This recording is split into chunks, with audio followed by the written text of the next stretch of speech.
Magtiwala po kayo na kahit ganiri lang po ang ulam natin pasasarapin po natin yan. Hanapin natin yung ating bawang. Habang iginigisa natin, isama na po natin yung ating konting carrots. Mga konti lang para lang may kulay ng konti. Pagkatapos niyan, ano itong sasama ko? Ito po yung white part ng pechay. Matigas siya ng konti, di ba? So unahin nyo na dahil yung ahon ng pechay mamaya na. Gagamit po tayo nito, baby corn. Ang dami nito kalahati lang ang nilagay ko.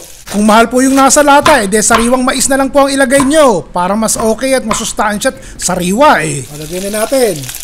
Ito po, mushrooms. Oyster mushrooms. Hiniwa ko sa gitna at malalaki yung mushrooms. Ayan. Timplahan nyo na ng konting toyo. 2 tablespoons ng toyo. Okay na.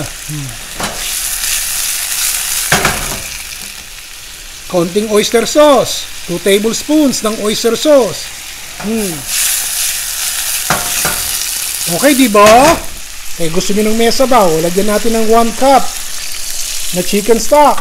Ito pang palapot natin. 1/4 cup ng chicken stock. Lalagyan ko po ng cornstarch. Habang pinapakulo natin yan, haluin nyo po ito.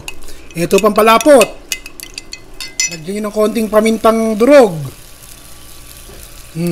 Ayan, kumukulo-kulo na ng konti. Parang mas masarap, lagyan ko pa ng 1 tablespoon ng oyster sauce. Para may tamis factor. Ayan, napapansin nyo, kumukulo-kulo na. Ilagay nyo na yung dahon ng pechay. Okay, napapansin nyo, malabnab ang sabaw. Lagyan natin ng pampalapot. Yun yung cornstarch, tsaka 1/4 cup na chicken stock. Para lumapot ang sabaw. Konting kulo pa. Adjust natin ang heat sa medium at pakuluin natin to ng maayos hanggang sa lumapot. Tingnan nyo, malapot na yung sabaw. At bago nyo patayin, dahan-dahan na nating ilagay yung ating bola-bolang tuna. Itong tuna gagamitin natin Isa pang mahilig ako, tokwa. 200 grams po ito ng tokwa, extra firm yan. Pinagsama natin ng tuna at saka ang tokwa. Maglagay tayo ng itlog. Pero kung may budget, 2 itlog. Lagyan natin ng sibuyas na mura. 1 teaspoon mintang durog. 1 teaspoon salt. 1 teaspoon asukal. Para madaling tandaan, puro 1 teaspoon lang. 1/2 cup ng harina, all-purpose flour. Parang ayoko ilagay lahat to kasi ayoko ng maharina itong lulutuin ko. Depende sa diskarte nyo. Parang 1/4 lang ang inilagay ko. Pero kung gusto nyo pahabain ng inyong ulam, damihan nyo na pasensya at saka ng harina. Kailangan lagi may pasensya Tapos kinorte ko na po ito ng small bola-bola. Maigi yata. Ipinris ko muna itong ating bola-bola para firm na firm.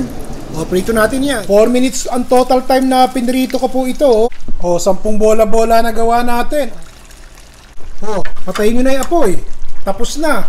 Huwag nyo nang kalikutin. Huwag na yung ihalo-halo nyo pa yung sauce dun sa ibabaw at lalambot yung inyong bola-bola. Kung ready na kayong kumain, tsaka nyo gawin yun. Hindi po ba mura-mura yun?